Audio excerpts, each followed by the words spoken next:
everyone, today I'm back with my FMS 112 scale Land Rover Series 2.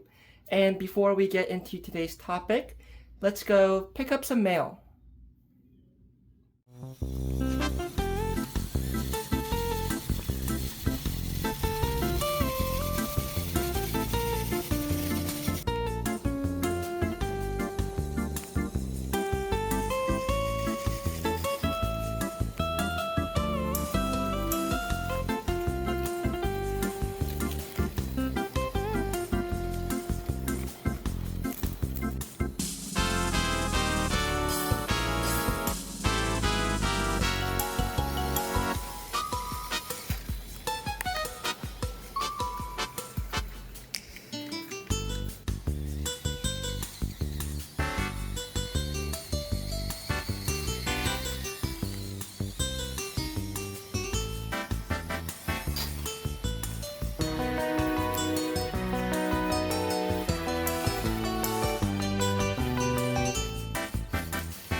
So we've got our mail, and what I wanted to discuss today was, say you want to mount different wheels and tires to your 112 scale FMS vehicle, whether it's the FJ45, 112 scale Willys, or the Land Rover Series 2. One issue that you will run into is it uses these wheels, which in all honesty, in the applications that this thing really drives on, these tires are perfectly adequate, I think. They have a decent size. The wheels themselves are a little bit out of scale and a little large. But other than that, I think they look nice, look very scale. And because they are beadlock wheels, you can weight them. And once you have some weights in the wheels, these tires actually become pretty decent tires. They're not going to be anything like comp crawling spec or anything like that, but I don't think you're going to be comp crawling with something of this size with leaf springs especially. So perfectly good tire. I actually really like how these look. But if you are looking for a little bit more performance out of your FMS 12 scale and you want to mount your typical like 1.0 or 1.3 mini crawler wheels and tires with, I believe, a 7mm hex. On the inside, you will notice you will run into a little bit of a problem. And that problem is when you take these wheels and tires off the car, you will notice that this truck or none of the 12 scale vehicles actually use hexes. They use this pin style mounting setup, so a little bit proprietary, so a little bit frustrating when you're trying to look for different wheels and tires. But I have a little solution for you guys, and that's what we picked up in the mail today. I have these little hexes, and these are just really cheap hexes. These are the Hobby Park ones, just off of Amazon. And there are two options to use these little hexes to mount up your typical mini crawler wheels. So before we get to that, let's take the wheels off. And to do that on these cars, if you have never done it before, you do have to screw off these little scale hubs. And then you will take a 4mm wrench and just wrench those off real quick.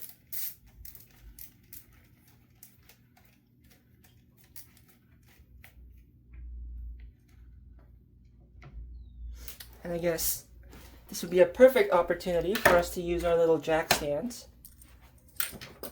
Always use jack stands when you're jacking up your car.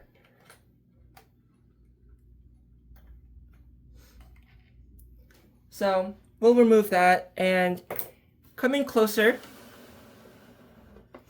you will see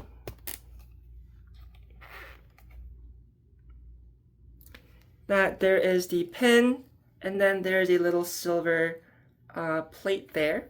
And that's basically like acting as a little bit of a bushing between the wheels and the actual plastic of either the axle or the steering knuckle. So the two options you can do is, one, you can modify these little SCX24 wheel hexes by cutting off the little nubs at the end. So they will all have this little nub. And the problem with having these little nubs is because they have the slit on the side, when you put these on, it will look like at first that it fits right on.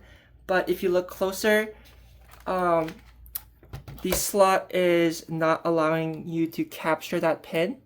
So when you're driving down the road, that pin will just simply fall out and you'll have a pretty bad day. So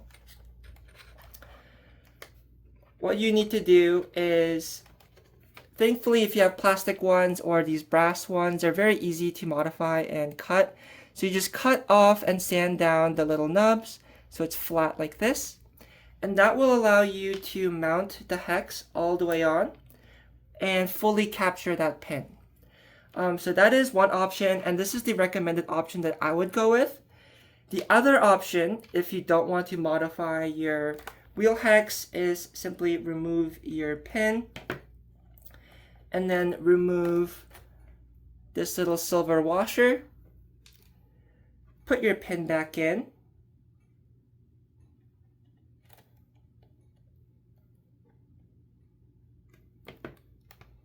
And then take your non-modified hex and just throw that on there like that.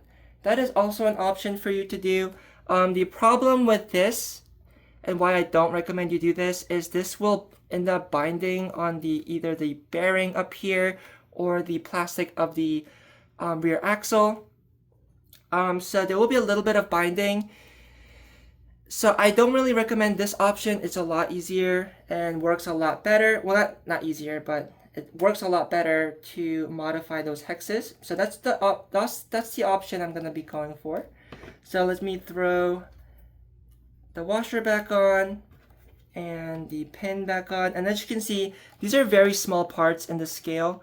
So you do want to have a nice pair of pliers to work with. It makes things way easier. Especially if you have really meaty fingers. So I have the pin and the washer back on. and then I'll throw my modified hex on there, like so. And then these are RC four-wheel drive, I think breaker wheels. And then the RC four-wheel drive Super Swamper 1.0 tires.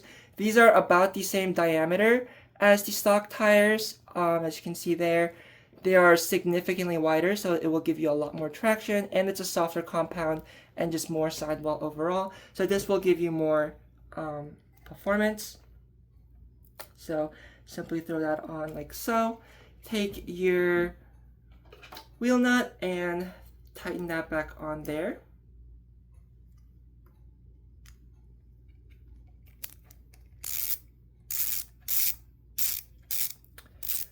Just because of the style of these wheels, I will have to switch over to using a different tool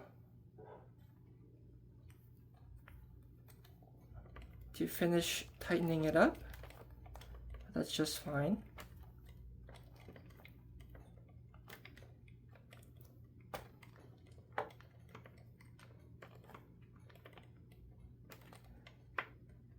And now it's on there. And you can see we've got a nice beefy tire setup. To be fully scale, I think ideally you would want something more this size, like 1.2 or 1.3 inch wheel. I think that would look a little bit more scale than these 1.0 wheels. These are a little bit small. But I think it's fine for the most part. It could also be because the stock wheels are so large that these look so small. I'm not sure, but I think it looks pretty good, and it will significantly improve your performance. So let me throw the rest of the wheels and tires on, and then we will actually see how these actually perform with the new wheels and tires. I have the wheels and tires on, and you can see they fit nicely. They don't bind, and you can tell they don't bind because these are fully tight. The nuts are fully tight, and there is still a little bit of give in those wheels. So you can see they don't really bind, and everything works nice and well. The offset of the wheels with these RC four-wheel drive wheels is also pretty decent. Even though the tires are significantly wider, it only pokes ever so slightly out, which I think looks pretty good. So I'm very happy with that. I just need to find a way to update my spare tire to match a little bit closely, because now the spare tire, of course, looks way too, the wheel anyway, looks way too large. So that's something I'll have to work on, but I'm very happy with this so far. And I guess the only thing really left to do now is to test it out and see how it drives with the new wheels and tires.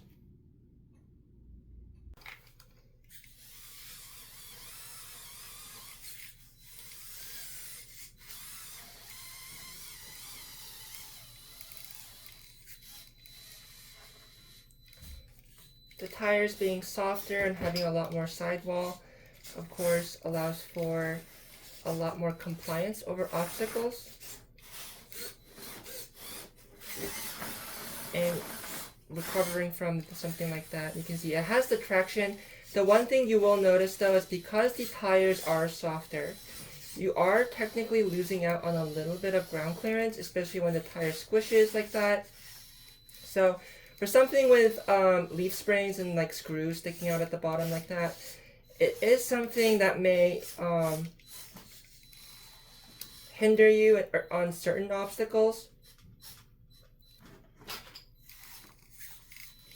But overall, I think the traction is obviously significantly improved.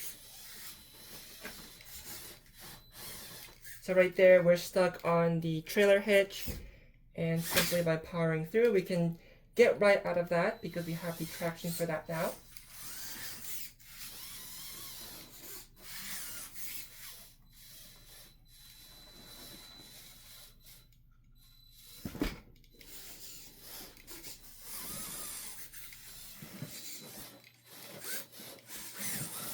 We're getting lots of nice little tire squish.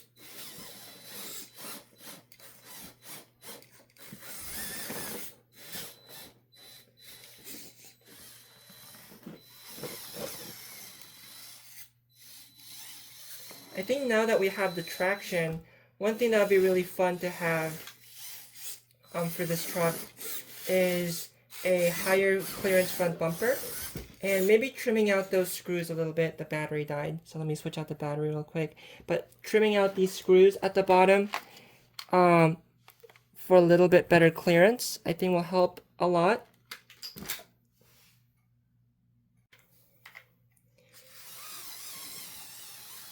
Put a fresh battery in here and trim down those leaf spring screws a little bit to take a little bit more of an advantage of these tires.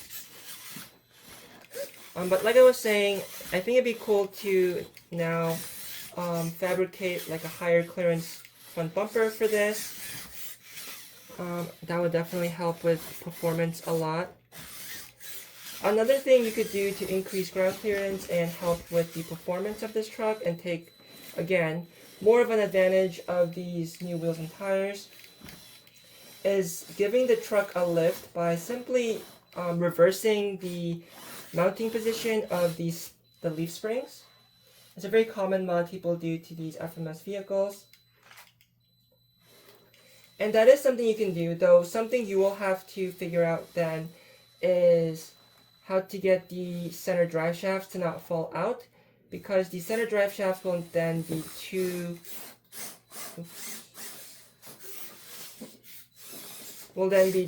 short and they will fall out when the suspension moves around. An obstacle like this is pretty challenging because being leaf springs, we don't have a lot of articulation. Also doesn't help, my terrain keeps running away from me.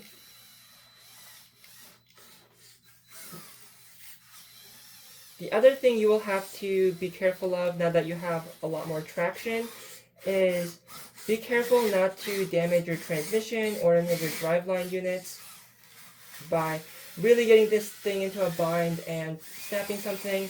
The stock drive shaft in the front for the axle is very, very brittle, so you would want to upgrade those to the Petrassi stainless steel heavy duty units. But even after you upgrade that, your next breakage points would be just your transmission in general, or your center drive shaft, or maybe your diffs. So you do want to be careful. All those components are metal, but they are very brittle metal and they're also very small. So you do want to be careful not to get this thing in too much of a bind. It also does not really have a slipper clutch. So whatever power you're putting through the transmission will just keep getting put in there until something breaks. So that is something you want to be careful with.